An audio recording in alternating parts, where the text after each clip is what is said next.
నమస్తే welcome to click TV bulletin లో ముందుగా హెడ్లైన్స్ జగన్ కు భద్రతా సిబ్బందిని తగ్గించలేదు వైసీపీ దుష్ప్రచారాలు మానుకోవాలి మంత్రి గొట్టిపాటి రవికుమార్ కులగణనలో నమోదు చేసుకుని వారికి మరో అవకాశం ఈ నెల 28 వరకు నమోదు చేసుకోవచ్చు మంత్రి పొన్నం హైదరాబాద్ లో తొలిసారిగా ఆక్సిజన్ థెరపీ ఛాంబర్ 20 మందికి విజయవంతంగా చికిత్సలు రాజనగరం నుండి సామర్లకోటకు వెళ్లే ఏడీబీ రోడ్డు విస్తరణ పనులు అడ్డుకుంటున్న స్థానికులు జగన్ కు ఏం భద్రత తగ్గిందని వైసీపీ నేతలు గవర్నర్ ను కలిశారని ప్రశ్నించారు విద్యుత్ శాఖ మంత్రి గొట్టిపాటి రవికుమార్ కూటమి ప్రభుత్వం అధికారంలోకి వచ్చాక జగన్ కు ఎలాంటి భద్రత తగ్గించలేదని స్పష్టం చేశారు ముఖ్యమంత్రిగా పనిచేసిన వ్యక్తికి ఎన్నికల కోడ్ ఉల్లంఘించకూడదనే విషయం తెలీదా అని ప్రశ్నించారు ముఖ్యమంత్రిగా వ్యవస్థని నాశనం చేసి ఎప్పుడు లేనంత అధ్వానంగా పరిపాలన చేశారని ఎద్దేవా చేశారు చంద్రబాబు ఇంటి గేటుకు తాళ్లు కట్టిన రోజులు ఎమ్మెల్యేని దాడికి పంపిన రోజులు గుర్తుకు రాలేదా జగన్ కు అంటూ ప్రశ్నించారు ఆయన గడిచిన 5 సంవత్సరాల్లో నువ్వు వ్యవస్థలన్నీ కూడా సర్వనాశనం చేశావు ఒక మాజీ ముఖ్యమంత్రి 3-4 సార్లు ఈ రాష్ట్రానికి ముఖ్యమంత్రి చేసిన అతను చంద్రబాబు నాయుడు గారి ఇంటికి మీ ఎమ్మెల్యేని పంపించి గేట్లకు తాళ్లు కట్టిన రోజులు నీకు గుర్తురాలేదా అన్నీ కూడా ఈ వ్యవస్థని ఈ భారతదేశంలో ఈ ఆంధ్ర రాష్ట్రంలో ఉన్న వ్యవస్థలన్నింటినీ కూడా సర్వనాశనం చేసి వదిలిపెట్టేశావు మొత్తం కూడా రాజకీయ లబ్ధి కోసం గడిచిన 5 సంవత్సరాల్లో మా కార్యకర్తలను కానీ లేకపోతే మా నాయకులను కానీ ఎవరిని కూడా బయటికి రానికుండా కేసులు పెట్టడం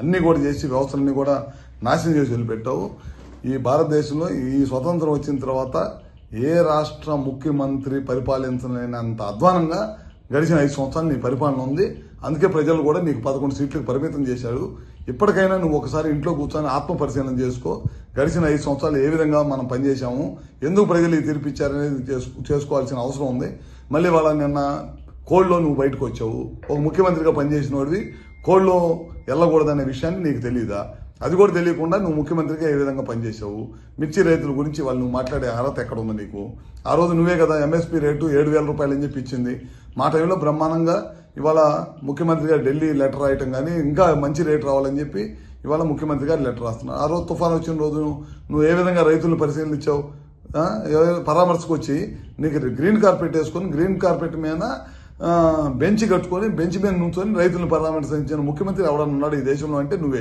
ఆ రోజు అపోజిషన్ లీడర్గా ఉండి రైతుల తరఫున పోరాడిన వ్యక్తి ఎవరన్నా ఉన్నాయంటే అది మా చంద్రబాబు నాయుడు గారు పొలాల్లో దిగి రైతులను పరామర్శించి ఒక రైతు కన్నీళ్లు పెట్టుకుంటే ఆ రోజు జేబులో డబ్బులు 2 లక్షల రూపాయలు ఉంటే ఇమీడియట్గా తీసి ఆ రైతులకు సహాయం చేసిన గొప్ప గుణం చంద్రబాబు నాయుడు గారిది ఇవాళ నువ్వు అన్నీ కూడా మోసపూర్వమైన పనులు చేయటం నాకు సెక్యూరిటీ అబద్ధపు హామీలు అబద్ధపు మాటలు పొద్దున్న లేచిన దగ్గర నుంచి ప్రభుత్వ పనితీరు మీద బురదేయటం తప్పక నువ్వు చేసింది ఏమన్నా ఉందని చెప్పి మరొకసారి తెలియజేసుకుంటూ ఇంకా నువ్వు ఆత్మ పరిశీలన చేసుకోవాలి నువ్వు సంవత్సరం అయిన తర్వాత కూడా నువ్వు ఇంకా నీ బుద్ధి మారలేదు ఇంకా నువ్వు పాత బుద్ధిలోనే ఉండవు ఇంకా పాత టైప్లోనే ఉండవు అబద్ధపు మాటలు చెప్పి ప్రజల్ని తప్పుదోవ పట్టించాలనే మార్గంలో ఉన్నావు ఖచ్చితంగా మేము ఏదైతే చెప్పాము ఎలక్షన్ ముందు ఇచ్చిన హామీలన్నీ కూడా నెరవేరుస్తాం తెలంగాణ రాష్ట్రానికి సంబంధించిన మేధావులు బలహీన వర్గాల నాయకులు ప్రొఫెసర్లు వివిధ స్థాయిలో ఉన్న అందరి విజ్ఞప్తి మేరకు కుల గణనలో నమోదు చేసుకుని వారికి మరో అవకాశం ఇవ్వడం జరిగిందని అన్నారు మంత్రి పొన్నం ప్రభాకర్ గౌడ్ వారికి 16వ తేదీ నుండి 28వ తేదీ వరకు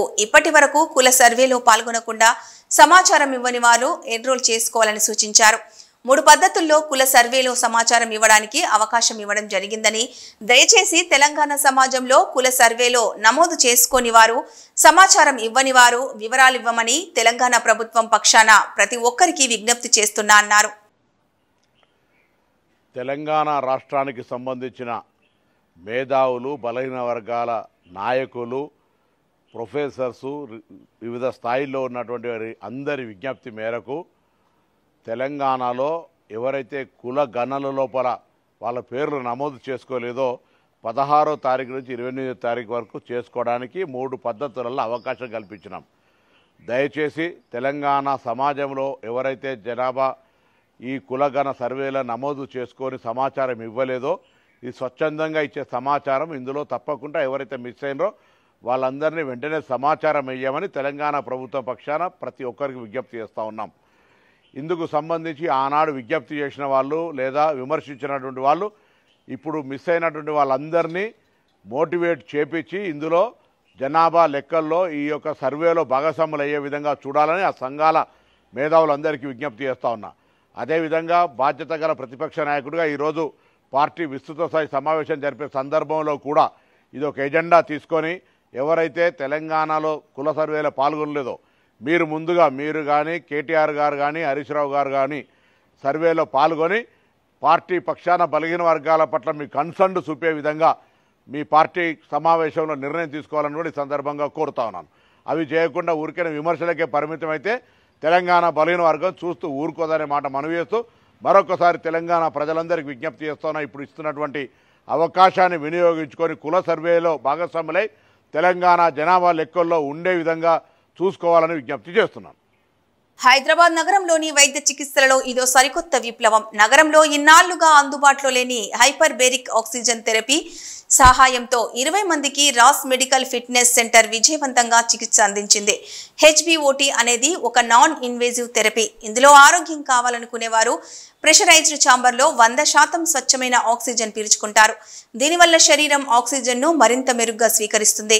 ఈ ప్రక్రియ సెల్యులార్ మరమ్మతును వేగవంతం చేస్తుంది, యాంటీ ఏజింగ్ ప్రయోజనాలను ప్రోత్సహిస్తుంది, నాడీ జీవక్రియ ఆరోగ్యానికి మద్దతిస్తుంది, మంటలను తగ్గిస్తుంది, రోగనిరోధక శక్తిని పెంచుతుంది. ఇలా మొత్తం ఆరోగ్యాన్ని మెరుగుపరుస్తుంది. ఈ చికిత్సను ఇప్పటికే ప్రపంచవ్యాప్తంగా వైద్య నిపుణులు, అథ్లెట్లు, వెల్నెస్ ఔత్సాహికులు విస్తృతంగా ఉపయోగిస్తున్నారు. ఇప్పుడు హైదరాబాద్ నగరంలో కూడా దాని ప్రయోజనాలు అందరికీ అందుబాటులోకి వచ్చాయి.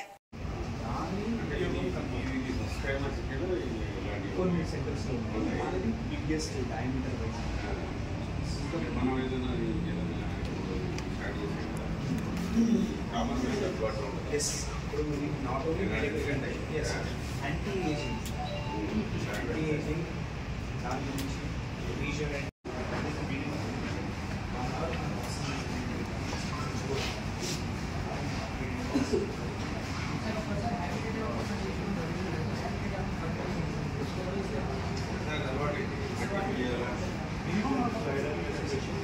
కాకినాడ జిల్లా జగంపేట నియోజకవర్గం గండేపల్లి మండలం రామేశ్వరపేటలో ఏడీబీ రోడ్డు ప్రక్కన ఉన్న బిల్డింగ్లను కూల్చివేసేందుకు అధికారులు రావడంతో అక్కడ ఉద్రిక్తత వాతావరణం చోటు చేసుకుంది.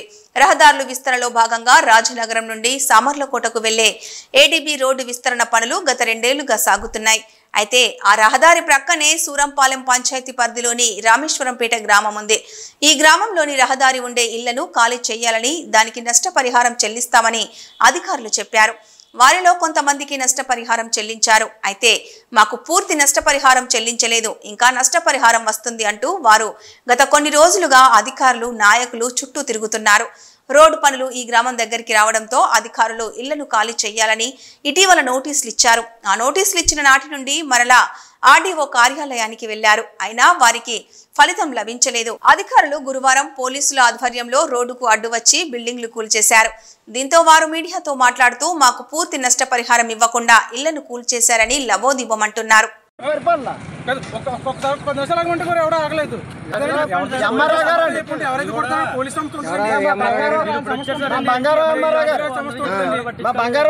కాలు పట్టుకుంటే కాలుతో చనిపోయాడు బాబు. ఒక్క గంట టైం ఇవ్వండి, సట్రాలు బ్యాలెన్స్ కూడా వేయకండి. ఎవరిదైనా కూడా ఎత్తారండి. కొన్ని మీరు బ్యాలెన్స్ చేస్తారు, మీరు ఖాళీ చేయట్లేదు, మీరు నచ్చిన కొట్టుకుంటూ వెళ్ళిపోతారు. ఇంకా దగ్గర 5 లక్షల వరకు చిల్లర రావాలండి. ఒకరికైతే మొత్తం అంతా కొంచెం బ్యాలెన్స్ ఉన్నాయి ప్రతి ఒక్కరు. 3,70,000 రావాలండి. ఇంకా ఏమి ఇవ్వలేదండి. చూడండి ముళ్ళు కాంతం ఇవ్వలేదండి. డబ్బులు ఇవ్వకుండా వచ్చే చొప్పుడుగా అందులోనే 2 లక్షల రూపాయలు సామాన్లు ఉంటే తప్పకుండా లేదు నిన్న అందులో కొట్టేయమంటావు అని అడిగారు. జీపీకి ఇచ్చేస్తారు. చొప్పుడుకి పతనం కొట్టేసారు. చేసాలో అంటే సామాన్లు అన్నీ గంటలో తీసేసారు. ఇప్పుడు ఏంటి అడిగాం కదా, వాళ్ళు పక్క వెళ్ళిపోయి చూస్తారు కదా, మీరే చూస్తారు ఎదురుకుంటానే. అడిగా ఇంకా డబ్బులు బ్యాలెన్స్ పెండింగ్ అప్రూవల్ అవుతాయి అంట. ఏం అప్రూవల్ అవుతాయి? పెట్టేందా మరి తీర్థం అవుతాయి, మరి పెన్నం అవుతాయి. అప్రూవల్ ఇంకేమైనా అవుతాయి? మరి కొట్టేయిన తర్వాత ఇంకేం అవ్వవు కదా. ఏమన్నా మీరు అప్పుడే ఎవడ ఏం చేస్తారని అడుగుతాడు. మరి అడగండి, వచ్చి మీరు చెప్పండి. అవసరం చేసుకుంటే ఏం చెప్తారు? అక్కడ వచ్చింది అడగండి. డబ్బులు అనుకుంటారా? మీరు ఇంకా బ్యాలెన్స్ అంటే అడగండి. అడగండి ఎవరు కొట్టించేస్తారు? ఇంకా మీకు డబ్బులైనా పైసా చేస్తాం. ఇంకే అబ్బాయి మీ అకౌంట్ మీకు చూపించాం, క్లియర్ అయిపోయింది. ఎవడో అడగడం కానీ సరిపోవడం లేదు. బ్యాలెన్స్ పెండింగ్లో పెట్టి ఇంకా ఇప్పుడు కూడా కొడుతున్నారు కదా ఆఫ్ చేయకంటే.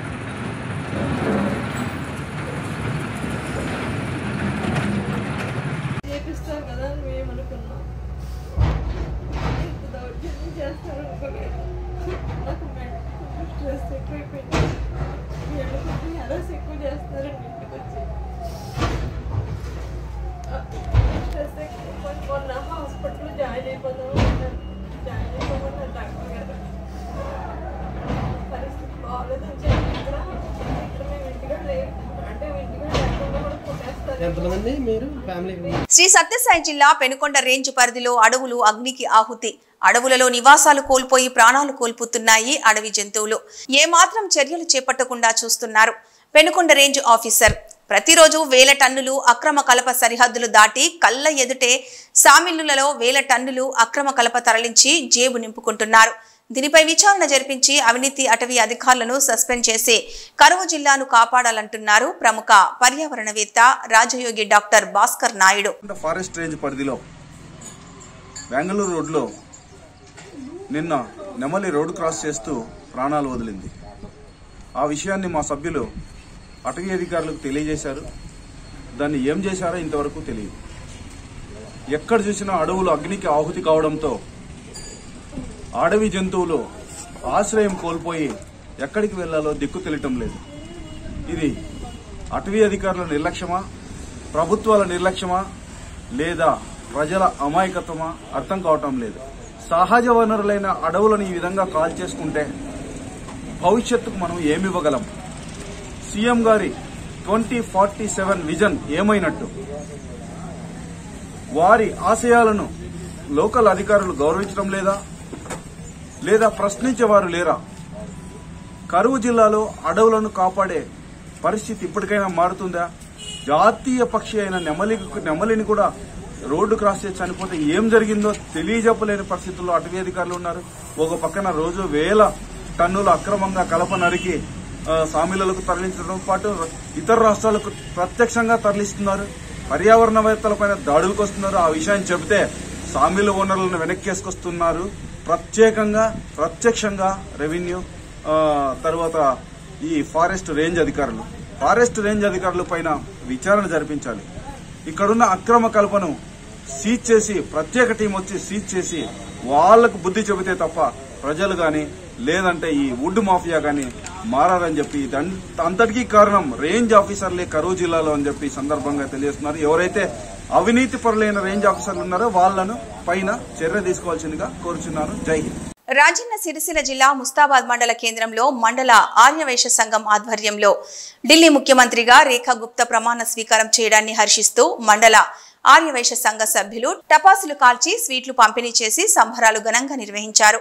ఈ సందర్భంగా మండల ఆర్యవైశ్య ప్రధాన కార్యదర్శి సంతోష్ గుప్తా మాట్లాడుతూ దేశ ప్రధాని మోదీ ఆర్యవైశ్యులను గుర్తించి ఆర్యవైశ్య బిడ్డను ఢిల్లీ సీఎంగా ప్రకటించినందుకు ముస్తాబాద్ మండల ఆర్యవైశ్య సంఘం సభ్యుల తరపున కృతజ్ఞతలు తెలుపుతూ అలాగే ఢిల్లీలో 16 మంది ఎమ్మెల్యేలు అవ్వడం ఆర్యవైశ్యులకు గర్వకారణమని, వ్యాపారమే కాకుండా ఆర్యవైశ్యులంతా రాజకీయంగా ఆర్థికంగా బలోపేతం కావాలన్నారు. ఈ కార్యక్రమంలో మాజీ జెడ్పీటీసీ మట్టా వెంకటేశ్వరరెడ్డి, మండల ఆర్యవైశ్య సంఘం అధ్యక్షులు మాచెట్టి లక్ష్మణ్ గుప్తా, కార్యదర్శి కూర సంతోష్, ఉప్పల చంద్రం, శ్రీనివాస్, సతీష్, బొంతుగుల రాజు, గందె విజయ్ కుమార్, కూర భిక్షపతి, రాజూరి పెంటయ్య, అరవపల్లి సుదర్శన్, రమేష్, మండల పట్టణ ఆర్యవైశ్య సంఘ సభ్యులు పాల్గొన్నారు.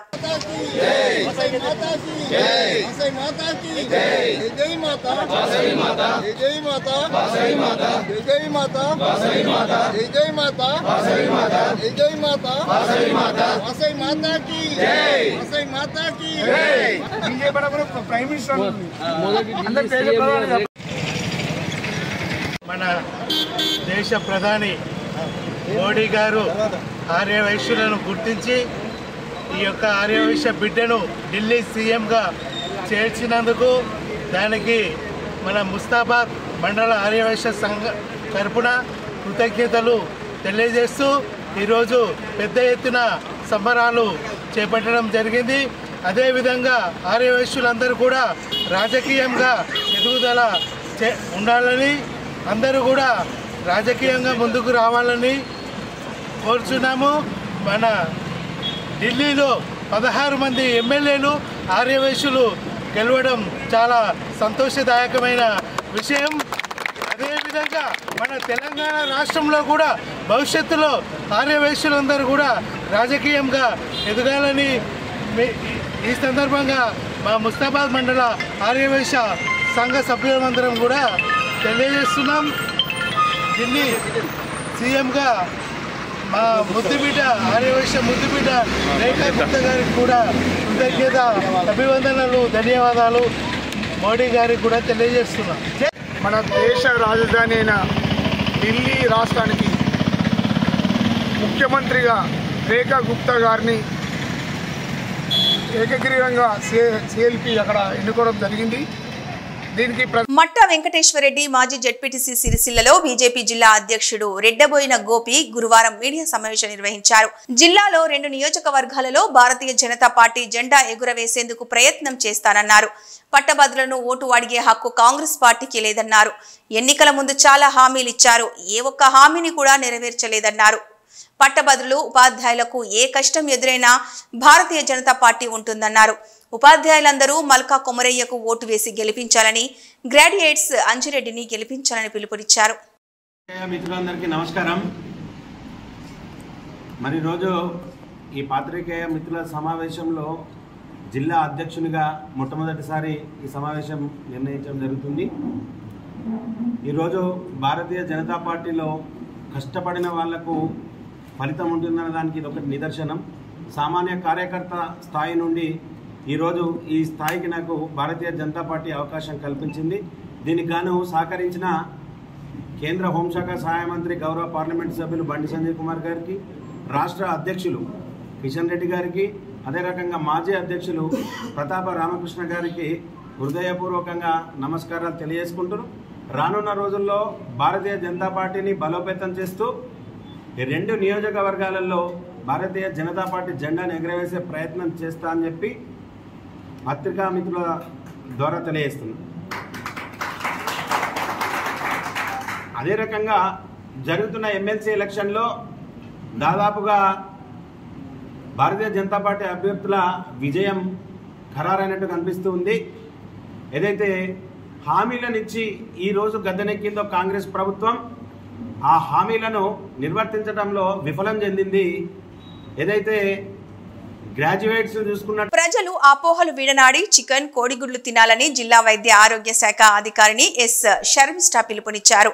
చల్లపల్లిలోని చంద్ర రాజేశ్వరరావు వికాస కేంద్రంలో బుధవారం సాయంత్రం బర్డ్ ఫ్లూపై అవగాహన సదస్సును రాష్ట్ర పౌల్ట్రీ ఫెడరేషన్, జాతీయ కోడిగుడ్ల సమన్వయ సంఘం, జిల్లా లేయర్ ఫార్మర్స్ వెల్ఫేర్ అసోసియేషన్ల సంయుక్త ఆధ్వర్యంలో నిర్వహించారు. కార్యక్రమంలో ముఖ్య అతిథులుగా పాల్గొన్న షర్మిష్ఠా, ఆర్డీఓ స్వాతిలు మాట్లాడుతూ మాంసాహారం తీసుకునే వారిపై బర్డ్ ఫ్లూ వదంతుల ప్రభావం చూపాయని పేర్కొన్నారు. ఈ అపోహలు విడనాడి కోడి మాంసం, కోడి గుడ్లు తినే ప్రతి ఒక్కరూ ఆరోగ్యంగా ఉండాలన్నారు.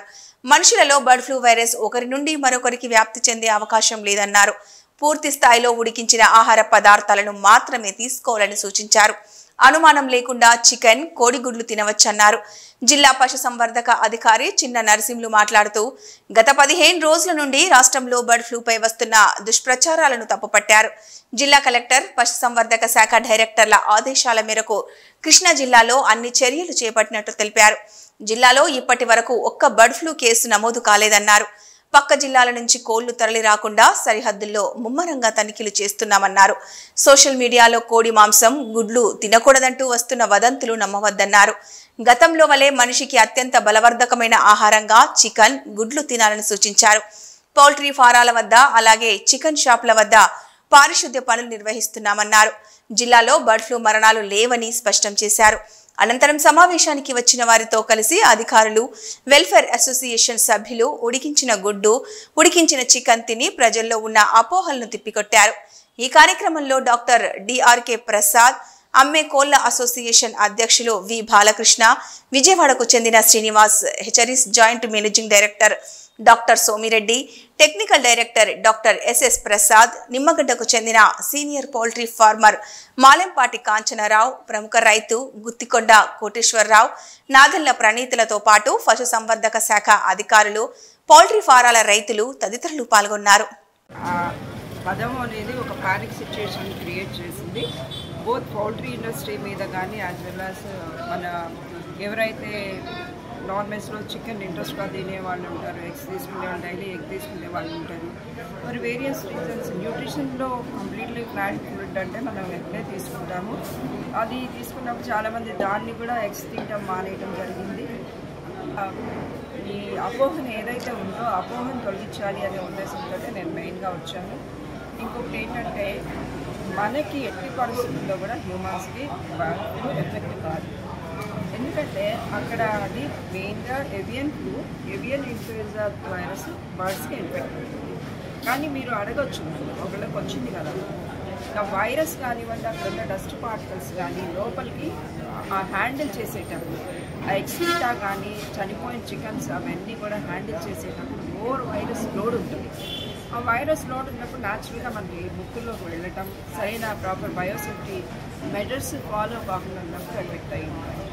ఉన్న దాఖలాలే ఉన్నాయి, కానీ ప్రాపర్గా చేస్తే మనకి హ్యూమన్ బర్డ్ నుంచి హ్యూమన్కి రాదు, హ్యూమన్ నుంచి ఇంకొక హ్యూమన్కి కూడా రాదు. మీకు కోవిడ్ వైరస్లో ఒకరి నుంచి ఒకరికి చాలా ఫాస్ట్గా మూవ్ అయ్యింది. కానీ ఇక్కడ ఫ్లూ అనేది అసలు చికెన్ నుంచే మనకి రాదు, మన నుంచి ఇంకొకటికి వస్తుందనే ప్రసక్తే లేదు. అందుకని చెప్పి నేను అందరినీ రిక్వెస్ట్ చేసేది ఏంటంటే, ఇప్పటివరకు ఏదైతే అపోహల వల్ల మనం తినకుండా మానేసేదాన్ని దయచేసి చేయబాకండి.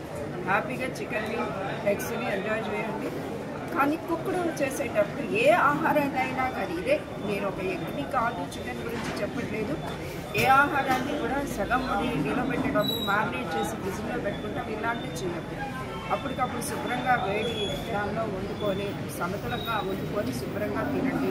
అలాగే ఆమ్లెట్ వేసుకునే వాళ్ళు బిఫోర్ దట్ ఎగ్స్ని ప్రాపర్గా క్లీన్ చేసుకొని శుభ్రం చేసుకొని పాడుకుంటే ఇదే కాదండి, ఇంకా ఏ రకమైన బ్యాక్టీరియా కానీ ఎందుకంటే ఉపాధ్యాయ పట్టభద్రుల ఎన్నికల్లో మంచి నాయకుడిని ఎన్నుకొని సమస్యల పరిష్కారానికి కృషి చేయాలని టీఎన్జీఓ రాష్ట్ర అధ్యక్షుడు మారం జగదీశ్వర్ అన్నారు.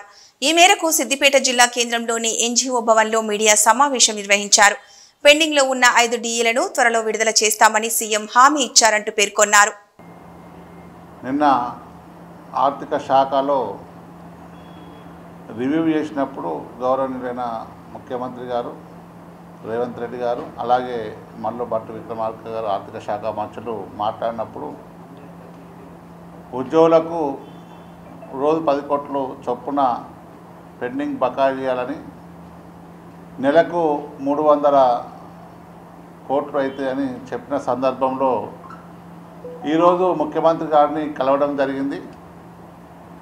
మరి నెలకు 300 కోట్లు వేస్తే చాలా మంది ఉద్యోగులకు ఇంకా పెండింగ్లో ఉంటాయి, దాన్ని డబల్ చేయండి, నెలకు 20, రోజుకు 20 కోట్లు, నెలకు 600 చొప్పున 600 కోట్లు కొడితే కొన్ని రోజులు అయినాక పెండింగ్ బిల్స్ జీరో అవుతుందన్న సందర్భంలో గౌరవనీయులైన తెలంగాణ రాష్ట్ర ముఖ్యమంత్రి గారు రేవంత్ రెడ్డి గారు సానుకూలంగా స్పందించి దాన్ని 500 నుంచి 600 కోట్లు చెల్లించడానికి ఒప్పుకున్నందుకు వారికి కృతజ్ఞతలు తెలియజేస్తున్నాం. కోతుల బెడద రైతులకు తప్పడం లేదు. ఎక్కడ చూసినా కోతులు, అడవిలో ఉండాల్సిన కోతులు జనావాసాల పంట పొలాల్లో తిరుగుతూ ఇబ్బందులు పెడుతున్నాయి. రైతులకైతే పంట పొలాలను నాశనం చేస్తూ కంటి మీద కునుకు లేకుండా చేస్తున్నాయి. రైతులు పంటలను కాపాడుకోవడానికి వినూత్నంగా ఆలోచించి కొండముచ్చుల ఫ్లెక్సీలతో ఏర్పాటు చేసి అందరికీ ఆదర్శంగా నిలుస్తున్నాడు ఆ రైతు. పెద్దపల్లి జిల్లా కాల్వ శ్రీరాంపూర్ మండలంలోని పందిళ్ల గ్రామానికి చెందిన దెబ్బేట సంపత్ తను సాగు చేస్తున్న భూమిలో మొక్కజొన్న పంట వేయగా పంట చేతికి వచ్చే సమయంలో కోతుల బెడద ఎక్కువగా ఉండి మొక్కజొన్న చేను ఖరాబ్ చేస్తుండటంతో రైతు వినూత్నంగా ఆలోచించి కొండముచ్చుల ఫ్లెక్సీలు తయారు చేయించి మొక్కజొన్న చేను చుట్టూ ఆ ఫ్లెక్సీలు ఏర్పాటు చేయడంతో కోతుల బెడద తగ్గిందని రైతు సంపత్ తెలుపుతున్నాడు.